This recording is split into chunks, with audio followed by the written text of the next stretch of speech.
सबने theory.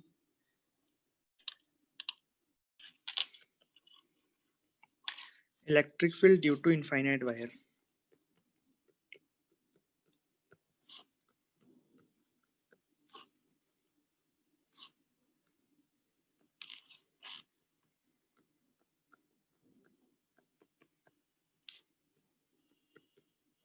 Infinite wire, ठीक है। तो अब इनफाइनाइट वायर का मतलब क्या हो गया, जिसकी लेंथ अनंत हो, अनंत लेंथ का वायर। अब अनंत लेंथ का वायर कैसा होता है, ऐसा होता है, दिखने में तो सेम ही रहता है, देखने में कोई अलग नहीं होता, बस उसकी लेंथ अनंत होती है, ऊपर से भी अनंत रहता है वो और नीचे से भी अनंत होता है। मतलब ऊपर भी उसकी कहाँ तक जाएगा कोई पता नहीं, और नीचे भी कहाँ से आ रहा है वो कोई पता नहीं। तो ये एक अनंत लेंथ का वायर हो गया, इनफाइनाइट लेंथ का वायर हो गया। और इसके लिए मान लो कि जो इसकी चार्ज डेंसिटी है, आवेश घनत्व, वो मान लो लैम्डा गिवन है।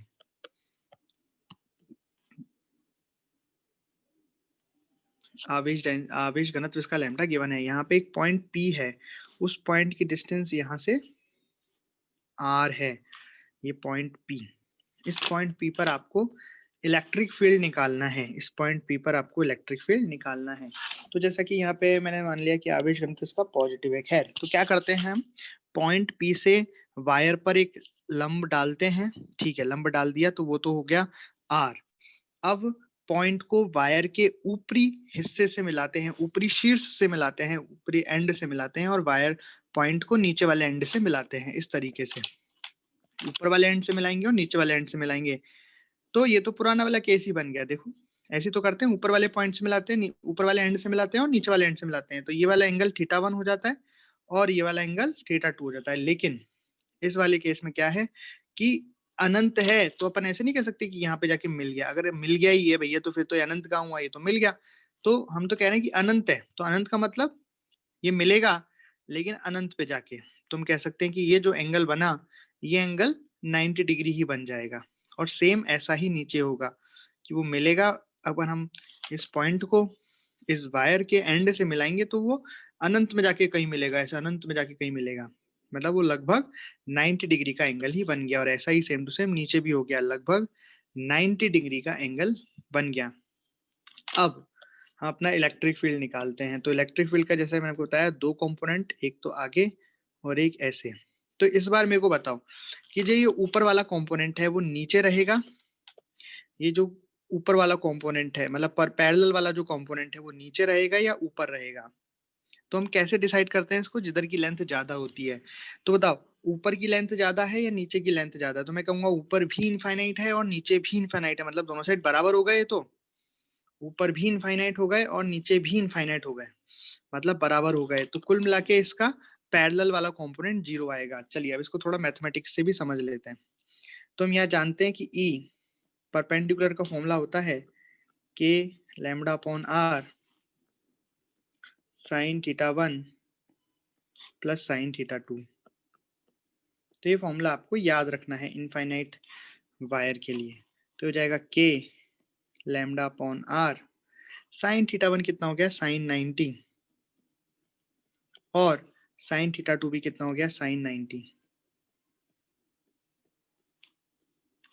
तो बेसिकली ये हो गया आपका sign 1 plus 1 2 k lambda upon are. तो ये आपका कौन सा कंपोनेंट आ गया, परपेंडिकुलर कंपोनेंट आ गया। अब हम निकालेंगे पैरेलल कंपोनेंट। तो पैरेलल कंपोनेंट का फॉर्मूला क्या होता है हम सभी जानते हैं। पैरेलल, एक सेकेंड, पैरेलल कंपोनेंट का फॉर्मूला होता है k lambda upon r cos θ1 minus cos θ2, cos θ1 minus cos θ2। चलिए वो वाला कर लेते हैं। तो हम अब निकालेंगे इसका पैरेलल कंपोनेंट, ई पैरेलल। तो हम फॉर्मूला लिखेंगे k lambda upon r cos θ1 minus cos θ2, और इसका आप मैग्नीट्यूड मतलब पॉजिटिव लोगे तो यहाँ पे θ1 और θ2 बराबर है, तो कुल मिला के ये 0 हो जाएगा। और यही मैं आपको तब बता रहा था कि अगर लेंथ बराबर हो, लेंथ बराबर मतलब ये वाली जिस पॉइंट पे आपने परपेंडिकुलर डाला वहां से ऊपर की लेंथ और नीचे की लेंथ दोनों ही कितनी है, बराबर है, जितनी भी है बराबर है। अब अनंत है इसलिए हम कुछ कह नहीं सकते कितनी है, पर जितनी भी है बराबर है, क्योंकि यहाँ से भी इधर भी अनंत है और इधर भी अनंत है, बराबर है, तो क्या होगा, दोनों एक दूसरे को काट देंगे मतलब थीटा। तो इनकी वजह से और इसकी वजह से जो नेट इलेक्ट्रिक फील्ड आएगा वो केवल परपेंडिकुलर में ही आएगा। ये तो हो गया समझ के। और मैथमेटिक्स से कैसे कर सकते हैं, मैथमेटिक्स से ऐसे कर सकते हैं कि थीटा 1 भी 90 डिग्री, थीटा 2 भी 90 डिग्री, तो यहाँ 90 डालोगे, यहाँ 90 डालोगे, कट जाएगा, कट गया, जीरो भी है, ऐसे मान लो जीरो आ गया तो जीरो आ गया हो रहा।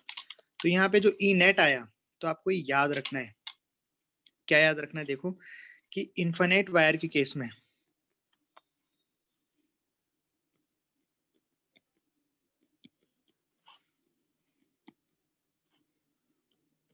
इनफाइनाइट वायर में जो ई नेट होता है वो 2k लैम्डा अपॉन आर यही होता है। ये मैग्नीट्यूड हो गया। और डायरेक्शन, डायरेक्शन तो आप प्लस माइनस से देख ही सकते हो। अगर प्लस है, अगर वायर है और प्लस है तो दूर की ओर, और अगर वायर है माइनस की ओर है तो वो माइनस है तो पास की ओर। तो इस तरीके से ये हो गया electric field due to infinite wire. Infinite wire के केस में आपको याद रखना है हमेशा कि इनफाइनाइट वायर का इलेक्ट्रिक फील्ड हमेशा परपेंडिकुलर होगा और कितना होगा, 2k लैम्डा अपॉन आर होगा। लिख लो। तो ये क्वेश्चन है, दो अनंत वायर हैं, इस वाले का आवेश घनत्व λ1 है, इस वाले का आवेश घनत्व λ2 है। आपको एक पॉइंट दिया है, वहां पे नेट इलेक्ट्रिक फील्ड फाइंड करना है, वो पॉइंट ये रहा P, और इस P के कोऑर्डिनेट दिए हुए हैं x, y। पॉइंट P के कोऑर्डिनेट दिए x, y। इस पॉइंट P पर नेट इलेक्ट्रिक फील्ड फाइंड करना है। करिए। आपको फाइंड करना है पॉइंट P पर नेट इलेक्ट्रिक फील्ड का मैग्नीट्यूड, और साथ में आपको बताना है उस नेट इलेक्ट्रिक फील्ड जो आएगा उसका angle from x axis, net electric field का एंगल फ्रॉम एक्स एक्सिस। करते हैं यहाँ पे, सब ध्यान दें इधर। हाँ जी। तो हम क्या करेंगे, सबसे पहले जिस पॉइंट पर हमें नेट इलेक्ट्रिक फील्ड निकालना है वहां से वायर पर डालेंगे परपेंडिकुलर, एक लंब डालेंगे। तो यहाँ पॉइंट P से हमने इस वायर पर एक परपेंडिकुलर डाला। अब ये लेंथ कितनी है वो बताएंगे, तो लेंथ कितनी है y। ओके, ये लेंथ y है। अब मुझे दिख रहा है कि ये एक अनंत वायर है, इनफाइनाइट वायर, तो इसकी वजह से जो इलेक्ट्रिक फील्ड होगा केवल सामने की तरफ होगा, मतलब केवल परपेंडिकुलर डायरेक्शन में होगा।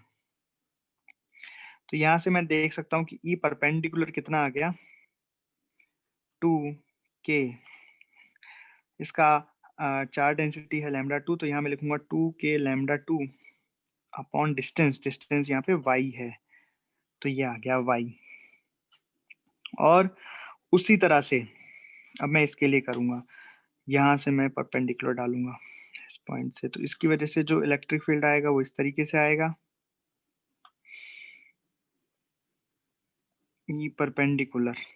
ये अलग है, मतलब ये तो उस वायर की वजह से और ये λ1 आवेश घनत्व की वजह से। तो ये कितना आएगा, ये आएगा 2k λ1 अपॉन ये डिस्टेंस कितनी है x, ये आ गया। तो जो नेट इलेक्ट्रिक फील्ड आएगा, जो नेट इलेक्ट्रिक फील्ड आएगा वो यहाँ कहीं आएगा, इन दोनों के बीच में कहीं पे आएगा। अब डिपेंड करेगा कि x y बराबर हैं तो λ1 λ2 अलग अलग हैं कि बराबर हैं, उन सब बातों पे निर्भर करेगा। पर जो नेट इलेक्ट्रिक फील्ड है वो इस डायरेक्शन में कहीं यहाँ पे आएगा।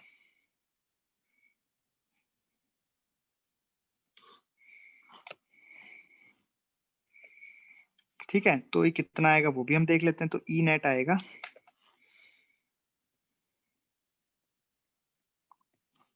दोनों का अंडर रूट, दोनों के स्क्वायर का अंडर रूट, तो यहाँ लिखूंगा 2k λ2 अपॉन y का square plus 2k λ1 upon 2k λ1 upon x का स्क्वायर। ये हो गया आपका ई नेट P पर नेट इलेक्ट्रिक फील्ड। अब बात आती है एंगल की, तो एंगल तो आप सभी जानते हो, ये एंगल मैंने पूछा है x से, तो ये एंगल हो जाएगा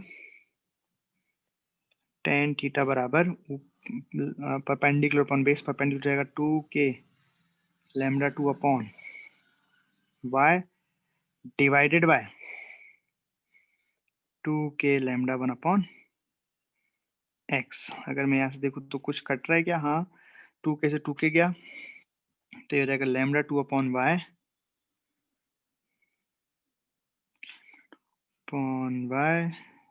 इंटू लैम्डा 1 अपॉन x। तो यहाँ से tan थीटा कितना मिल गया?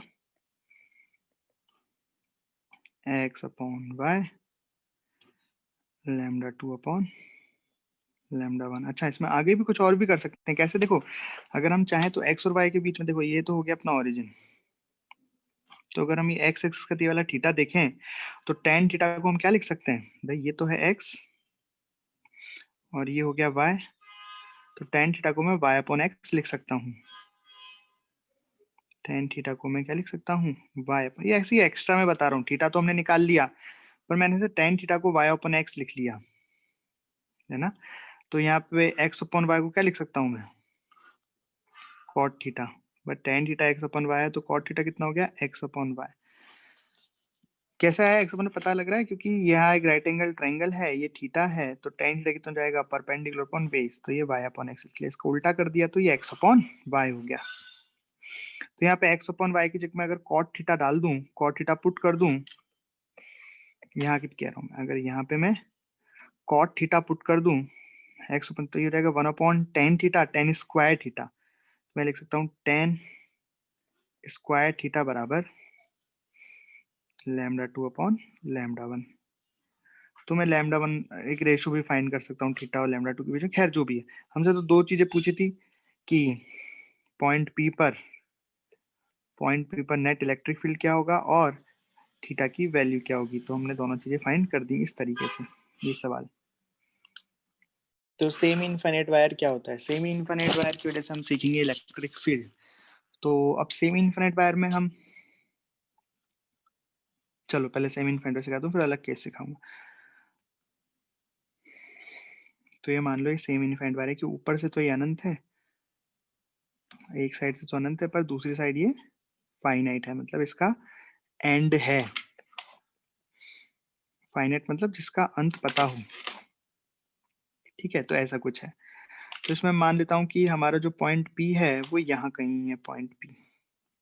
तो इस पॉइंट P पर हमें इलेक्ट्रिक फील्ड फाइंड करना है और इस पर जो चार्ज डेंसिटी है वो है लैम्डा। ओके, तो सबसे पहले क्या करते हैं, जैसे कि आपको बता रखा है, सबसे पहले हम जिस पॉइंट पर इलेक्ट्रिक फील्ड फाइंड करना है वहां से इस वायर पर एक परपेंडिकुलर खींचते हैं। ये बात एकदम अच्छे से सीख लो क्योंकि अगले केस में नहीं तो बड़ी दिक्कत आ जाएगी, है ना। ओके, हमने परपेंडिकुलर डाल दिया, ये जो डिस्टेंस आएगी आर, फॉर्मूले में आर का काम करेगी। अब हमने इसको ऊपर से मिलाया तो ऊपर तो अनंत है, तो ऊपर कहाँ जाके मिलेगा? इन्फिनिटी पे जाके मिलेगा और यहाँ एंगल आ जाएगा 90 डिग्री पर। नीचे तो एक वायर है अपना, एंड है अपना, तो उस एंड पे जाके हमने मिला दिया इस तरीके से। ठीक है, मिल गया। तो जो एंड पे मिला तो ये आर हो गया है ना, ये तो ये इस वाले, अब ये वाला एंगल कितना हो गया? ये वाला एंगल तो कुछ निकल गया, इसको ये कितना एंगल है? तो एंगल कैसे लेते हैं? हमेशा जो हमने परपेंडिकुलर डाला है, जो वहां से नीचे चलेंगे तो हमें क्या मिलेगा? थीटा 2, और ऊपर जाएंगे तो क्या मिलेगा? थीटा 1। तो ये हो गया थीटा 1। बस अब डिसाइड करनी है डायरेक्शन, तो थोड़ा बड़ा कर देते हैं डायग्राम को।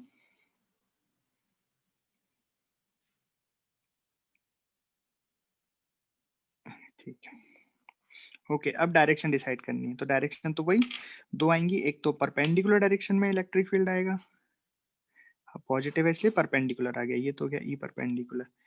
एक आएगा पैरेलल डायरेक्शन में। अब पैरेलल किधर आएगा वो हमें सोचना है।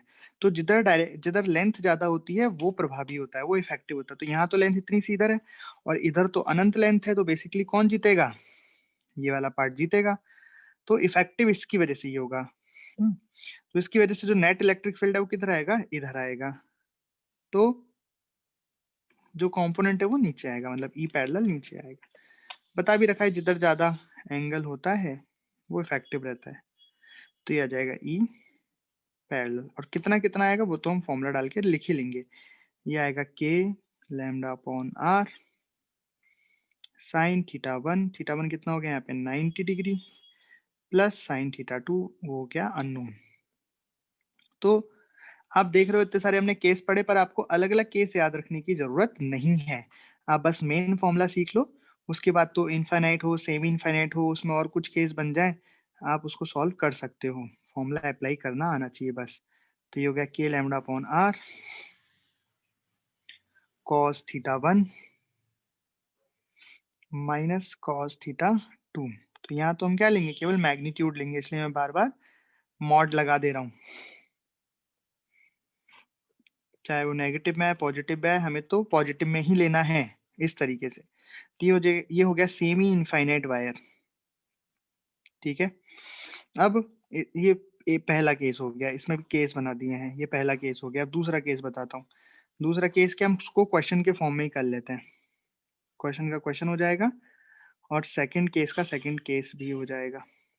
ठीक है, तो सेकंड केस क्या है कि है तो वही वायर ही है।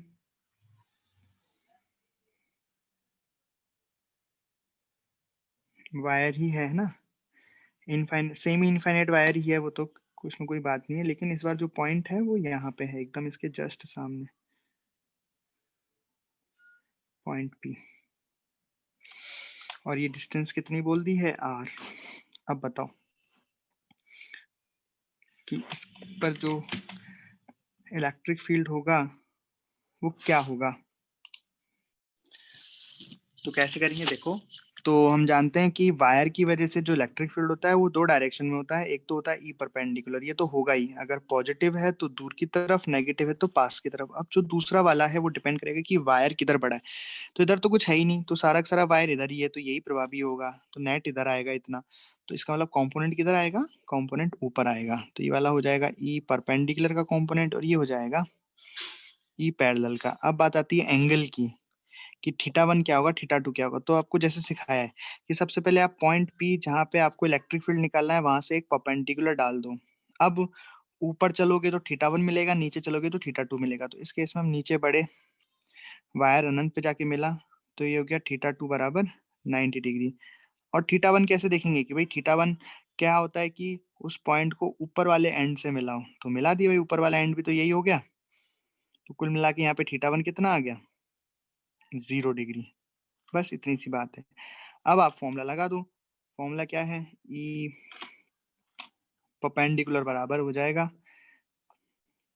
K lambda upon r sine 0 degree plus sine 90 degree. Solve कर सकते हैं इसको आसानी से। साइन 0 0 हो गया, साइन 90 1 हो गया। पैरेलल की बात करें तो पैरेलल कितना हो गया, k lambda upon r cos 0 degree minus cos 90 degree. ये भी एकदम सिंपल ही है, कॉस 0 हो गया 1, कॉस 90 हो गया 0। तो यहाँ से आपको मिल जाएगा। तो यहाँ से आपको ई पैरेलल, तो नेट अगर निकालना होगा तो नेट तो आप सभी निकालना जानते ही हैं। नेट निकालने के लिए तो अंडर रूट ऑफ जो दोनों इलेक्ट्रिक फील्ड हैं दोनों को स्क्वायर करके जोड़ना पड़ेगा।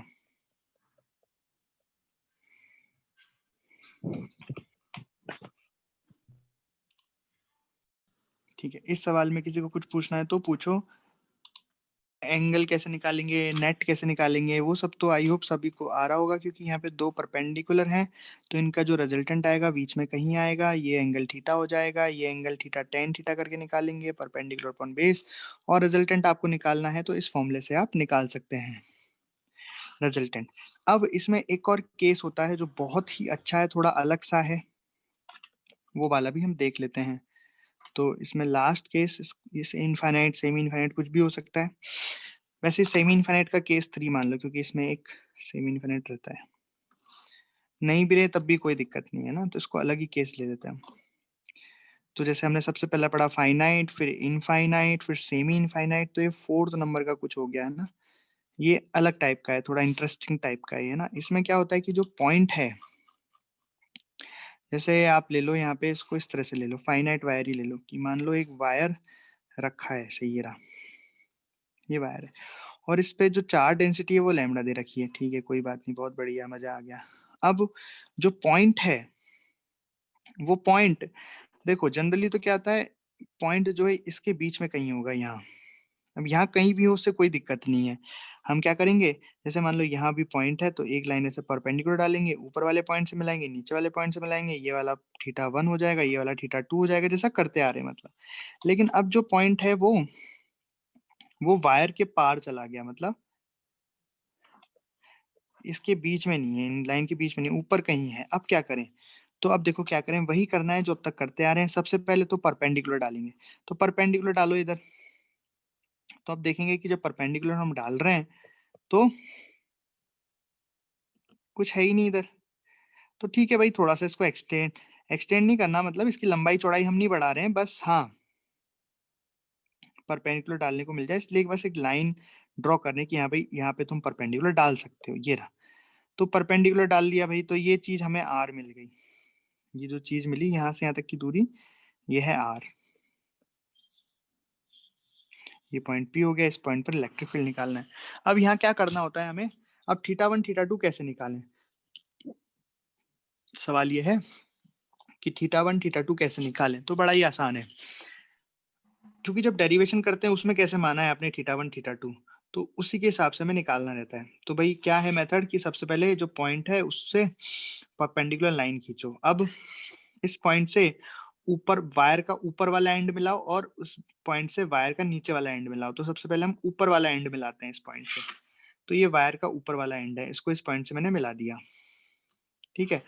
और इस पॉइंट से मैंने वायर का नीचे वाला एंड भी मिला दिया, इस तरीके से। ये वायर का ऊपर वाला एंड मिल गया और वायर का नीचे वाला एंड भी मिल गया। अब क्या होता है, अब ध्यान से देखना, अब सबसे इंपॉर्टेंट बात है। तो θ1 कैसे आता है, θ1 आता है कि जब आप जो परपेंडिकुलर लाइन खींचे हो वहां से ऊपर चलोगे तो θ1 मिलेगा। तो ऊपर कब तक चलना है, जब तक कि ऊपर मिलाने वाला, ऊपर के शीर्ष से मिलने वाला पॉइंट ना मिल जाए, मिलने वाली लाइन ना मिल जाए। तो यहाँ से हम ऊपर चले चले चले चले चले चले यहाँ तक आ गए, तो ये तो हो जाएगा θ1। और इससे जब नीचे चलेंगे, और कब तक नीचे चलना है, जब तक कि नीचे वाले पॉइंट से मिलने वाली लाइन ना मिल जाए, तो ये हो जाएगा θ2। तो यहाँ पे θ1 और θ2 इस तरह से मिलेंगे। बाकी का जो सारा काम है फॉर्मूला लगने का, कौन सा जो भी फॉर्मूला लगेगा वो सब सेम है। तो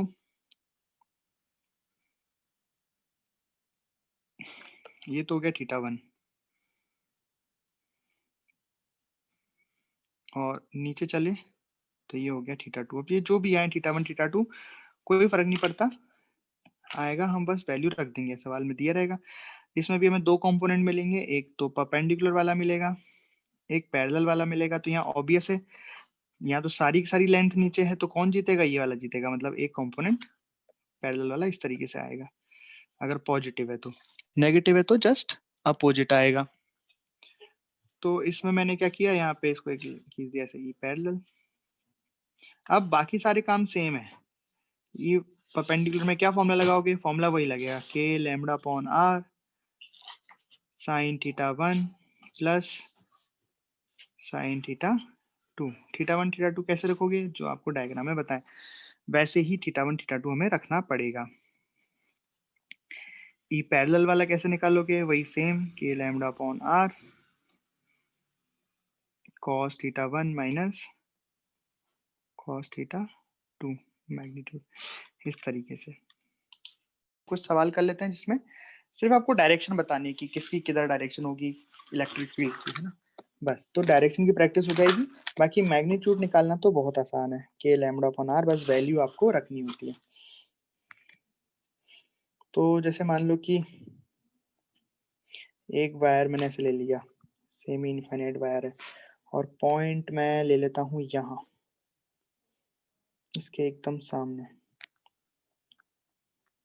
ये ना है, इसके एकदम सामने। तो बताओ इस पर जो इलेक्ट्रिक फील्ड की डायरेक्शन होगी पॉइंट पी पर, वो किधर होगी।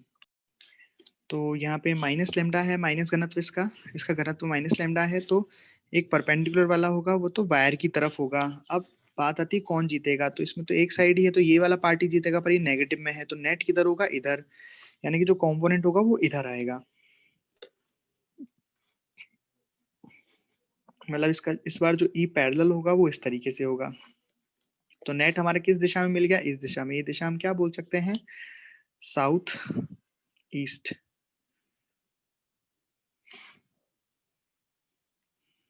इस तरीके से। ये स्क्वायर है, स्क्वायर बेसिकली इसमें 4 साइड हैं, 4 इसमें वायर हैं।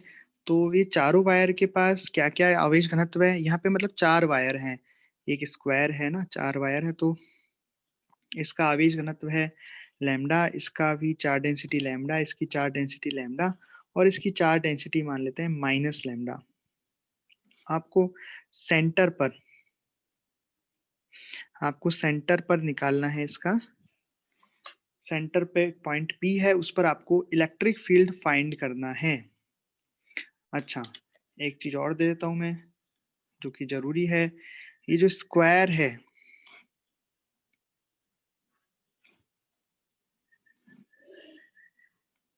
स्क्वायर है, इसकी लेंथ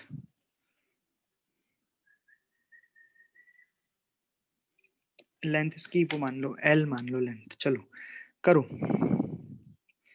स्क्वायर है, इसकी लेंथ एल है।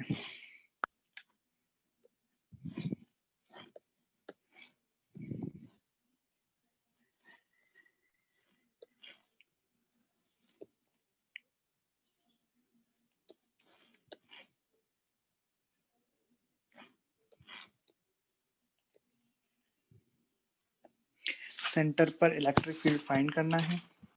तो इसमें हम करेंगे कि 4 अलग-अलग वायर हैं, 4 अलग-अलग वायर की वजह से 4 बार अलग-अलग बार फॉर्मूला लगाना पड़ेगा और फिर हम नेट निकाल देंगे। तो सबसे पहले हम ये जो वायर है इसी की वजह सब वायर का मैं नाम देता हूँ कि किस क्रम से मैं उनका इलेक्ट्रिक फील्ड पॉइंट पी पे निकालूंगा। 1, 2, 3, 4। तो सबसे पहले फर्स्ट का निकालते हैं। तो फर्स्ट की वजह से जो सबसे पहले मैं क्या करता हूँ, इस पे एक परपेंडिकुलर डालता हूँ, वही तो हमें आर देगा। तो यहाँ आर कितना हो गया, यहाँ आर हो गया L/2, क्योंकि L साइड है तो ये आधी डिस्टेंस हो गई। सेंटर पे निकाल रहे हैं L/2। अब मुझे क्या करना रहेगा, इसके दोनों पॉइंट से इनिशियल पॉइंट मतलब इस एंड से और इस एंड से मुझे इस पॉइंट P को मिलाना पड़ेगा। मैंने मिला दिया।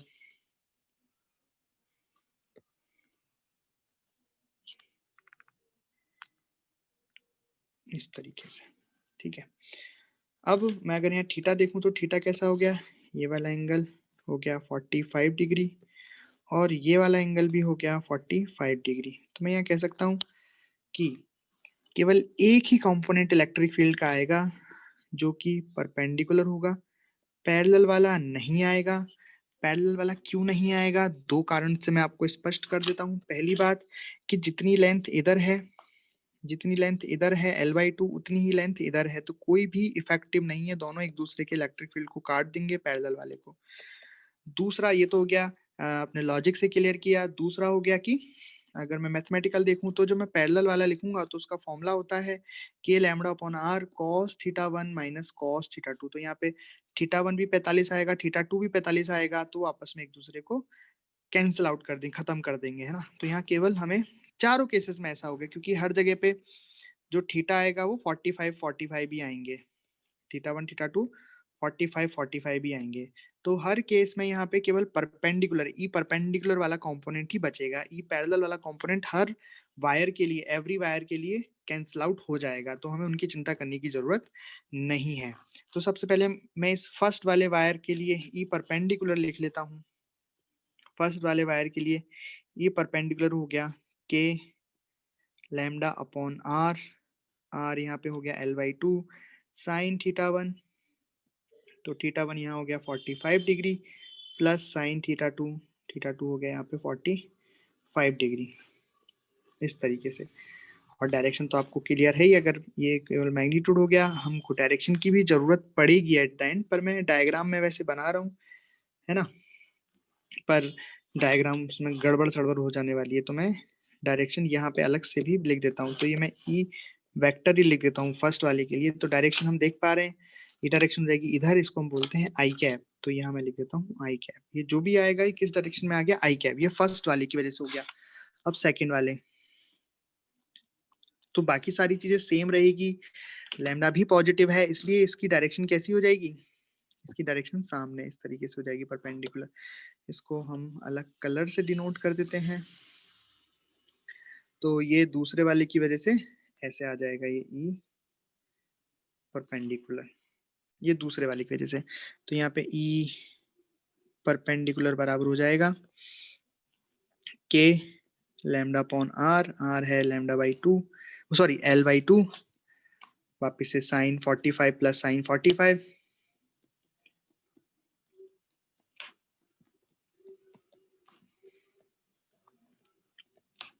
और इसकी डायरेक्शन आ जाएगी जे कैप में, क्योंकि ये ऊपर की साइड है।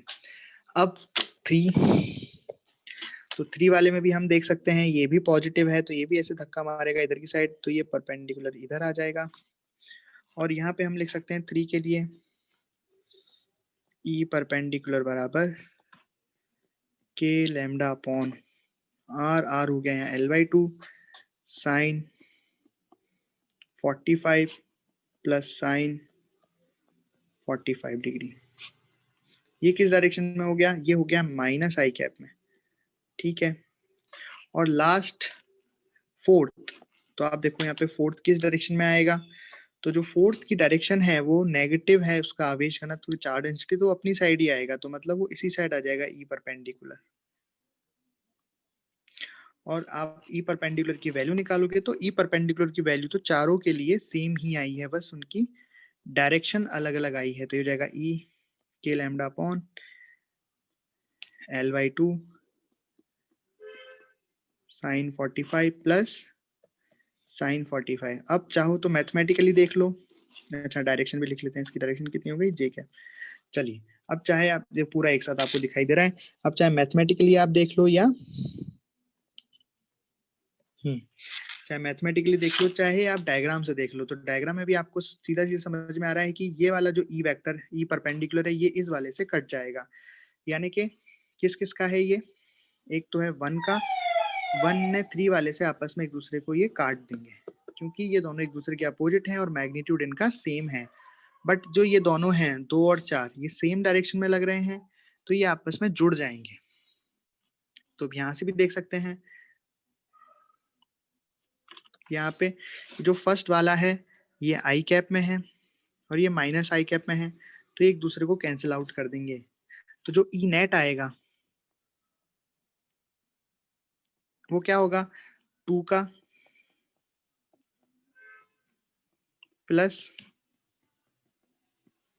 4 का आपस में जुड़ जाएगा। तो ये कितना आएगा, आप देख सकते हो कि दोनों एकदम सेम टू सेम है, तो इंटू 2 करना है हमें। तो बेसिकली कितना आ रहा है ये, तो यार है 2 k lambda upon L 1/√2 plus 1/√2, तो 1/√2 प्लस 1/√2 हो गया 2/√2, यानी कि √2। ये तो हो गया 1 का इंटू 2 कर देंगे, तो ये आंसर आ रहा है। तो ये कितना आ रहा है 4√2 जे कैप डायरेक्शन में।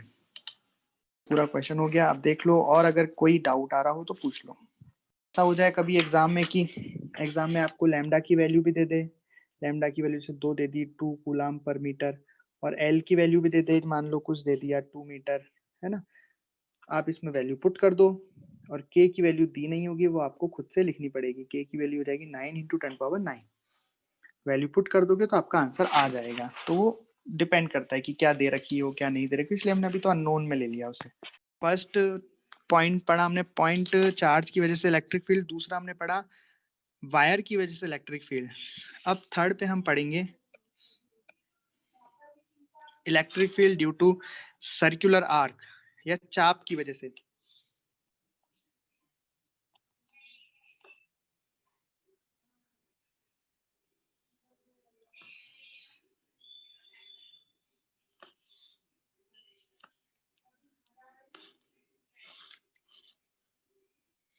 Electric field due to uniformly charged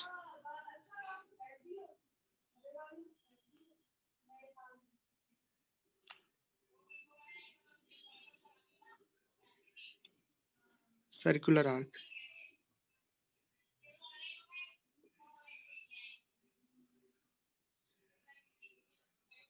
ठीक है, सर्कुलर आर्क मतलब एक तरीके से हो गया, इसको हम बोल सकते हैं समान रूप से आवेशित चाप।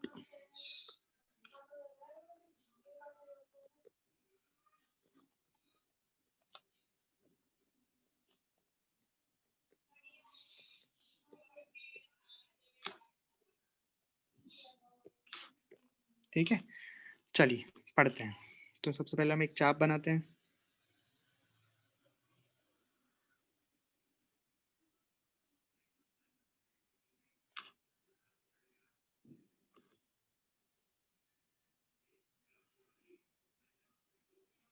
ठीक है,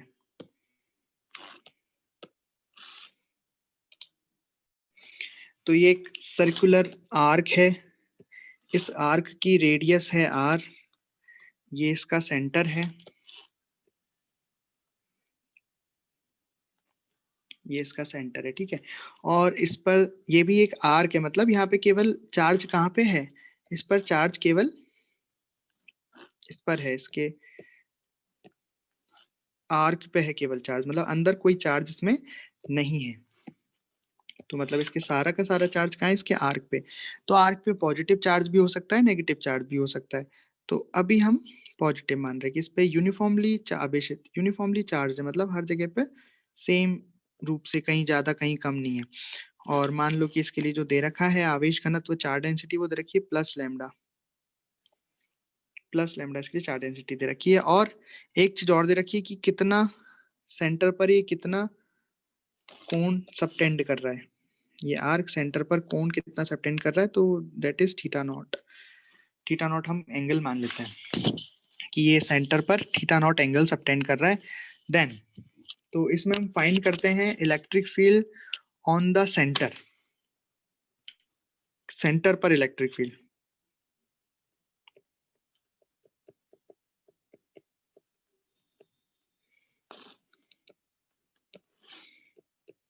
सेंटर पर इलेक्ट्रिक फील्ड, तो देखो कैसे होती है सेंटर पर इलेक्ट्रिक फील्ड।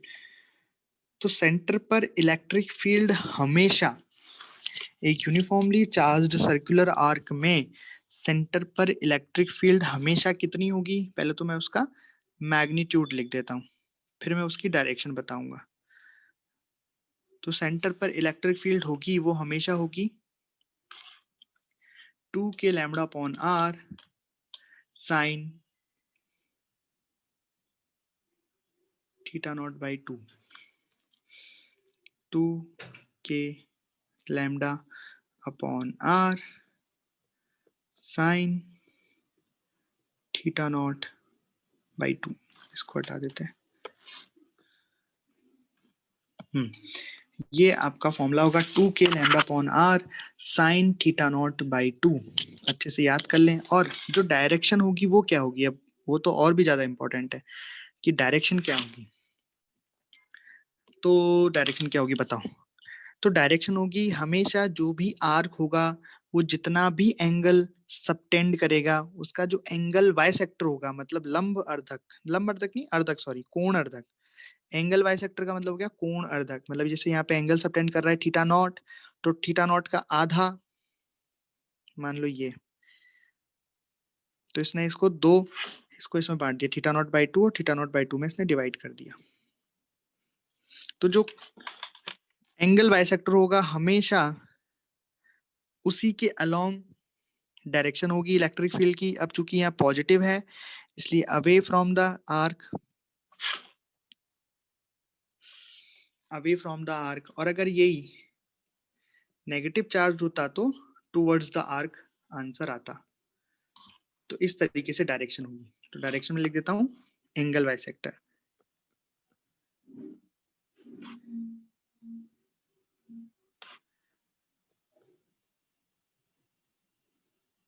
Angle bisector.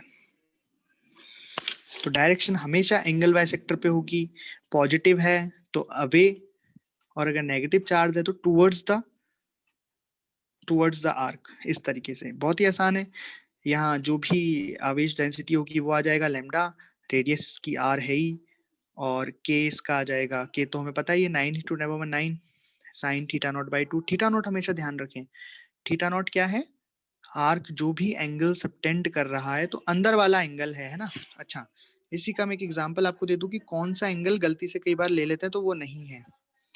जैसे मान लो ये सेंटर है और इस बार आर्क थोड़ा बड़ा है, इतना बड़ा आर्क है, तो यहाँ पे आप कौन सा वाला एंगल लोगे बताओ। तो मैं आपको यहाँ पे ऑप्शन देता हूँ कि एक एंगल है ये φ1, एक एंगल है φ2। तो अब जब फॉर्मूला पुट करोगे 2k lambda upon r sine theta naught by 2, तो यहाँ पे बेसिकली थीटा नॉट कितना लिखोगे, जो फॉर्मूले में है थीटा नॉट वो क्या लिखोगे? यस, 5-2। तो यहाँ आएगा 5-1। कैसे? ये ध्यान रखो कि जितना भी एंगल आर्क सबटेंड करेगा वो आएगा। तो जैसे कि आर्क यहाँ पे ये है, तो ये कितना एंगल सबटेंड कर रहा है? ये 5-1 एंगल सबटेंड कर रहा है। इसलिए यहाँ पे गलती हो जाती है, तो इसलिए मैंने इसको अलग से एग्जांपल लेके बताया कि यहाँ पे जो थीटा नॉट होगा वो बेसिकली 5-1 हो जाएगा। तो यहाँ पे आपको पैटर्न समझना है कि क्या है कि जो आर्क सब दिखने से नहीं लगना चाहिए कि हाँ ये ऐसा दिख रहा है छोटा वाला कुछ, हाँ तो यहाँ पे भी ऐसा दिख रहा है, नहीं, दिखने से कोई मतलब नहीं है। आर्क जितना एंगल सबटेंड कर रहा है, अब वो चाहे छोटा एंगल हो चाहे बड़ा एंगल हो, आर्क ने यहाँ एंगल सबटेंड किया है 5-1, तो आंसर आएगा 5-1। आर्क अगर एंगल सबटेंड करता 5-2 तो 5-2, समझ गए? इस तरीके से ये थोड़ा इंपॉर्टेंट है ना, हो जाती है कभी कभी थोड़ी गलती यहाँ पे, तो अपन को ध्यान रखना है। तो इसलिए मैं कह रहा हूँ कि चीजें बहुत आसान है, चीजें 11th कंपैरिजन में हद से ज्यादा आसान है। बस आपको जब फॉर्मूले रखो तो फॉर्मूलों को बहुत ध्यान से रखना है, ध्यान से उन्हें यूज करना है, बाकी बहुत आसान है। खैर, थोड़ा सा हम टफ भी चलेंगे अभी, जैसे अभी तो हम केवल फॉर्मूला का यूज देख रहे हैं। अभी क्या देख रहे हैं हम? केवल यूनिफॉर्म की बात कर रहे हैं कि अगर यूनिफॉर्मली चार्ज होगा, वायर यूनिफॉर्मली चार्ज है, वायर और ये आर्क यूनिफॉर्मली चार्ज है, राइट? अगर ये नॉन यूनिफॉर्मली चार्ज होता तो क्या करते?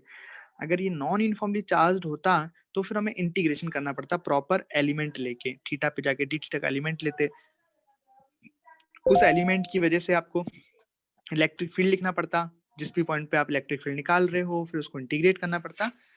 ठीक है, वो भी कर लेंगे, लेकिन पहले ये जो सिंपल वाले हैं इसमें अगर हम थोड़ा एक्सपर्ट हो जाएं तो सही है ना? तो क्या कॉन्फिडेंस आ जाता है उसका, और बाकी जो काम है मतलब लगाना तो एटलीस्ट एट द एंड आपको फॉर्मूला ही है, चाहे आप एलिमेंट लोगे तब भी फॉर्मूला ही लगाना है, लगेगा तो फॉर्मूला ही है ना, बट उसमें थोड़ा इंटीग्रेशन और ये सब है। तो पहले अगर बेसिक क्लियर हो जाए तो आगे तो सिंपल हो जाता है, बस एलिमेंट लेना है और इंटीग्रेट करना है। ठीक है, तो हम कुछ एग्जाम्पल करते हैं, अब मिक्स एग्जाम्पल करते हैं हम वायर के और आर्क के। तो देखो एक ही एग्जाम्पल करते हैं हम। तो मान लो कि ये एक वायर है और एक और वायर है, ठीक है।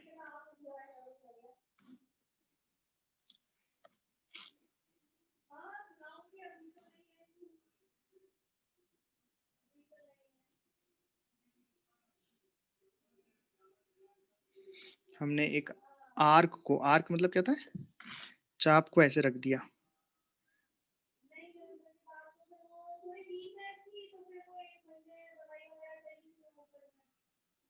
इस तरीके से, और ये इसका सेंटर हो गया।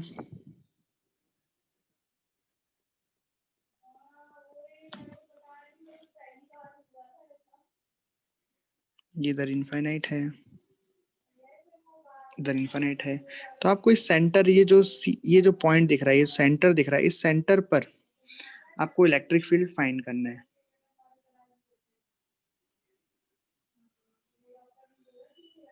अच्छा, चार्ज डेंसिटी क्या है? चार्ज डेंसिटी में दे देता हूँ, सबकी लैम्डा है, वो एक ही वायर है एक्चुअली, एक ही वायर है, तो वायर ऐसे जाके यूं घूम के और ऐसे आ गया है। वायर कैसे गया है? वायर यूं गया है, फिर ऐसे घूमा है और फिर यूं चला गया ऐसे। तो वायर है पूरा, लैम्डा इसका चार्ज डेंसिटी है, आपको सेंटर पर इलेक्ट्रिक फील्ड बताना है। बताइए, आपको यहाँ पे तीन चीजें दिखनी चाहिए। एक ही वायर है, लेकिन आपको जो फॉर्मूला लगाना है तो उस हिसाब से सोचना है कि भाई एक वायर तो मुझे इसके नीचे नीचे का दिख रहा है जो सेमी इनफाइनाइट वायर है, दूसरा मुझे ये यहाँ से यहाँ तक का आर्क दिख रहा है जो 180 डिग्री सबटेंड कर रहा है ये, और तीसरा मुझे इसके नीचे का वायर दिख रहा है सेमी इनफिनिट। ये तीन चीजें, इनकी वजह से मैं सेंटर पर लिखने वाला हूँ इलेक्ट्रिक फील्ड। ठीक है, सबसे पहले वन, सेमी इनफाइनाइट वायर, तो मैंने बता रखा है सेमी इनफाइनाइट वायर के पॉइंट पे ही है, तो यहाँ पे जो इलेक्ट्रिक फील्ड के कंपोनेंट आएंगे वो दो कंपोनेंट आएंगे। कहाँ कहाँ आएंगे? देखो ये आर को तो मैं थोड़ा हटा लेता हूँ, क्योंकि हमें पता है आर है, इसको मैं अभी लगा देंगे, आर है, यहाँ लिख देता हूँ। ठीक है, अब इसकी वजह से जो इलेक्ट्रिक फील्ड आएगा वो एक तो आगे क्योंकि पॉजिटिव है तो एक तो ऐसे आएगा और एक पैरेलल वाला आएगा। वायर नीचे की साइड है तो रिजल्टेंट ऐसे आएगा, तो इसका वो इस तरीके से आएगा कंपोनेंट। तो ये हो जाएगा ई परपेंडिकुलर और ये वाला हो जाएगा ई पैरेलल। ठीक है, अब रही बात इनको लिखने की तो लिख लो। ई परपेंडिकुलर, ये फर्स्ट के लिए लिख रहे हैं अपन, ई परपेंडिकुलर जाएगा k lambda upon r sine, angle देख लो तो परपेंडिकुलर डालते हैं तो एक तो नीचे जाएगा तो वो तो हो जाएगा π/2, 90, एक ऊपर रहेगा तो 0 डिग्री। तो इस तरीके से एक तो हो जाएगा 0 डिग्री, एक हो जाएगा साइन π/2 डिग्री, मतलब π/2 डिग्री। ओके, डायरेक्शन मैंने डायग्राम में दिखाई दी। अब रही बात पैरेलल की, तो पैरेलल भी कितना हो जाएगा k lambda upon r cos 0 degree minus cos 90 degree, वो π/2 90 एक ही बात है, तो ये आ जाएगा इस तरीके से। ठीक है भाई, अब दूसरा कर लेते हैं, दूसरा वाला। तो दूसरा वाला क्या है, आर्क। आर्क की वजह से मैंने बताया है आपको कि हमेशा एंगल बाइसेक्टर होगा। तो यहाँ पे आपको आर्क दिखाई दे रहा है पाई रेडियन का 180 डिग्री का, तो उसका एंगल बाइसेक्टर 90 हो जाएगा और उसके एकदम उसी डायरेक्शन में, अब चूंकि पॉजिटिव है तो away from the arc electric field आएगा ई, इसको मैंने ई बोल दिया। तो ये दूसरे आर्क की वजह से ई कितना आ जाएगा, फॉर्मूला है 2 k lambda upon r sine theta naught कितना है यहाँ पे 180 डिग्री बट्टा तो आ जाएगा 2 k लैम्डा अपॉन आर। ठीक है, अब बात आती है तीसरी। तो तीसरे के केस में भी आप देखोगे कि इसकी वजह से यहाँ सामने की साइड आएगा ई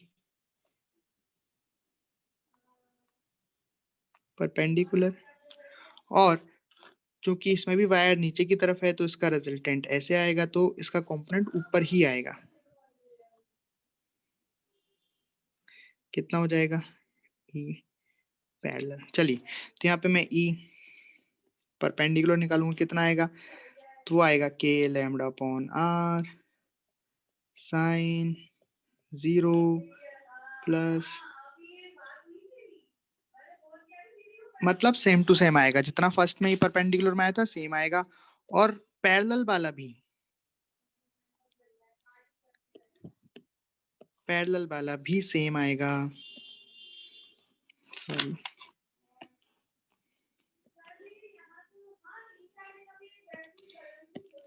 पैरेलल वाला भी सेम आ जाएगा। क्यों आएगा वो आप खुद देख सकते हैं, मैं बता देता हूँ। ई पैरेलल में भी भाई आर, यहाँ पे कैपिटल आर लिख लो, ठीक है, इस तरीके से होगा, राइट। सेम टू सेम क्यों आया, ये अगर किसी को डाउट है तो पूछ लो, वरना तो मैं बता ही देता हूँ। चलो ठीक है, तो इसके लिए भी अपन क्या करेंगे, ऐसे परपेंडिकुलर डालेंगे, एक 0 हो जाएगा, एक 90 हो जाएगा, बाकी आर वगैरह सब सेम ही है, लैम्डा सेम ही है। अब ध्यान से देखने वाली बात ये है कि देखो, ये परपेंडिकुलर इससे काट देगा, बिल्कुल साफ साफ दिखाई दे रहा है कि ये वाला जो ई परपेंडिकुलर है और ये वाला E perpendicular same to same है, मतलब ये दोनों, ये वाला और ये वाला एक दूसरे को काट रहे हैं, दिखाई दे रहा है। यहाँ पे ई परपेंडिकुलर ने ई परपेंडिकुलर को काट लिया। ओके, अब बात आती है इस ई की, ये कितना है 2 k lambda upon r, r capital है भैया, ठीक है।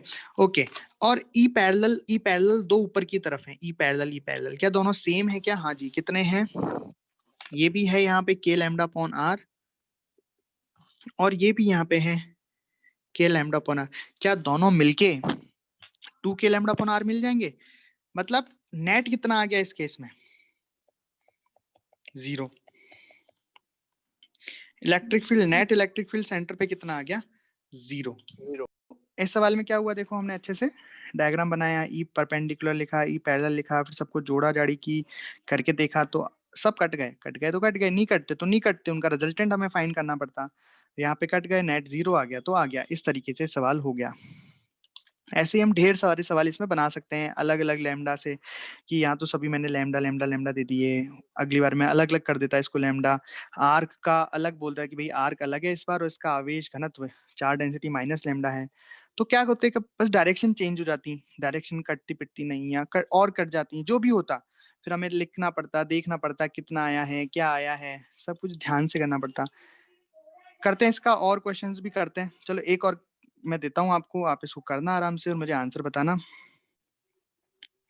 जैसे कुछ ऐसा है, एक सेमी इनफाइनाइट वायर इस तरीके से है, और ये आर्क है और एक सेमी इनफाइनाइट वायर इस तरीके से। तो यहाँ पे ये सेंटर हो गया, ये रेडियस आर हो गई, ये इधर सेमी, इधर इन्फिनिटी है, इधर इन्फिनिटी है। मैं इस बार अलग अलग चार्ज डेंसिटी दे देता हूँ। यहाँ तक मतलब इस वाले वायर की चार्ज डेंसिटी है प्लस लैम्डा, इस आर की चार्ज डेंसिटी है माइनस लैम्डा, फिर इस वायर की चार्ज डेंसिटी है प्लस लैम्डा। आपको यहाँ सेंटर पर इलेक्ट्रिक फील्ड फाइंड करना है। करते हैं इसे, तो इसमें एक एक का हम करना स्टार्ट करते हैं। सबसे पहले ये वायर, इसको 2 नंबर दे लेते हैं, आर्क को, और ये 3 नंबर। नंबर में देना जरूरी नहीं है, नंबर में इसलिए देता हूँ ताकि आपको समझने में आसानी रहे। तो सबसे पहले फर्स्ट वाले की वजह से हमने देखा कि एक तो इधर लग गया ई परपेंडिकुलर। अब बात है ई पैरेलल किधर लगेगा, तो देखो कि भैया वायर किधर है, वायर इधर है तो नेट इधर आएगा। भाई वायर तो इधर ही धक्का मारेगा, ऐसे ऐसे ऐसे सब जगह ऐसे ऐसे इलेक्ट्रिक फील्ड लगाएगा वे। तो मतलब 2 कंपोनेंट आएंगे, एक इधर और एक नीचे की तरफ। ये बात तो आपको देखना आ गई है क्या कि भैया ये नेट कैसे देखते हैं। तो वायर ऐसा है ना, इधर तो कोई वायर है नहीं इसका, तो ये कैसे मारेगा। जैसे यहाँ पे हमने कोई एलिमेंट ले लिया, तो एलिमेंट पॉइंट चार्ज है, तो पॉइंट चार्ज की वजह से इस पॉइंट पर इलेक्ट्रिक फील्ड किधर होगा, ऐसे होगा, ऐसे देखता हूँ, है ना। तो इसको नाम देते हैं हम ई पैरेलल। तो ई परपेंडिकुलर कितना होगा, ई परपेंडिकुलर हो जाएगा k lambda upon r sine 90 plus sine 0। Parallel कितना हो जाएगा, k lambda upon r cos 0 minus cos 90, cos 90 minus cos 0, कुछ भी लिख लो, हम तो वैसे मैग्नीट्यूड लगा देते हैं, मॉड लगा देते हैं, राइट। तो ये आ गया, अच्छी बात है भैया, आ गया। पहला वाला हमने निकाल लिया। अब हमें निकालना है इस आर्क की वजह से। तो आर्क इस बार कितना एंगल बना रहा है, 90 डिग्री। तो इसका आधा यानी कि 45 डिग्री पर होगा इसका इलेक्ट्रिक फील्ड। इसको मैंने ई बोल दिया, और ये होगा ई बराबर 2k lambda upon r sine 90/2 यानी 45 डिग्री। जो भी आएगा आ जाएगा अभी, ठीक है। और रही बात तीसरे की, तो तीसरा किधर होगा, डायरेक्शन अंदर की तरफ आएगी। हाँ उसकी डायरेक्शन अंदर आएगी क्योंकि वो नेगेटिव है, ठीक है भाई, डायरेक्शन अंदर आएगी। तो डायरेक्शन ऐसे अंदर आ गई इसकी, इसको नाम दे दिया हमने ई, दे ही रखा है, ओके। अब रही बात तीसरा है पॉजिटिव, तो धक्का मारेगा ऐसे और इधर।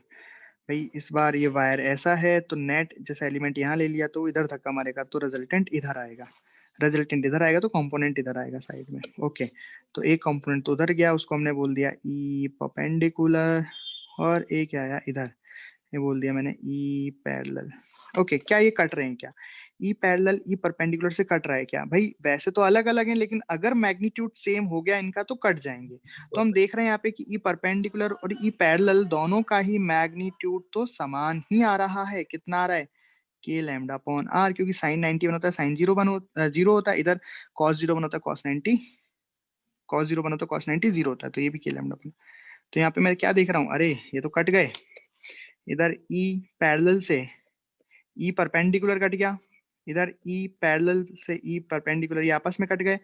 तो रिजल्टेंट केवल ये वाला ई बचा, और डायरेक्शन उसकी ये वाली हो गई। तो यहाँ पे आपका ई नेट कितना आ गया, ई जो कि कितना है, ये रहा 2 k lambda upon r sine 90/2 sine 45 यानी कि 1/√2। तो ये आ गया √2 के लैम्डा अपॉन आर, ये हो गया मैग्नीट्यूड। और अगर डायरेक्शन की बात कर दी हमने, तो डायरेक्शन ये आ गया 45 डिग्री इधर की साइड। आप चाहें तो इसे आई कैप जे कैप के टर्म में भी लिख सकते हैं कि आपका जो ई नेट वेक्टर आ गया वो आ गया k lambda upon r minus i cap minus k lambda upon r j cap. ये कैसे किया मैं आपको बता दूं, मैंने कुछ नहीं किया यहाँ पे, बस ये इसी के कंपोनेंट कर दिए। 45 डिग्री है क्योंकि एंगल बाइसेक्टर है, तो इधर cos 45 है ना, cos 45 1/√2 होता है, तो उसने यहाँ पे जो √2 है उसको काट दिया, ठीक है।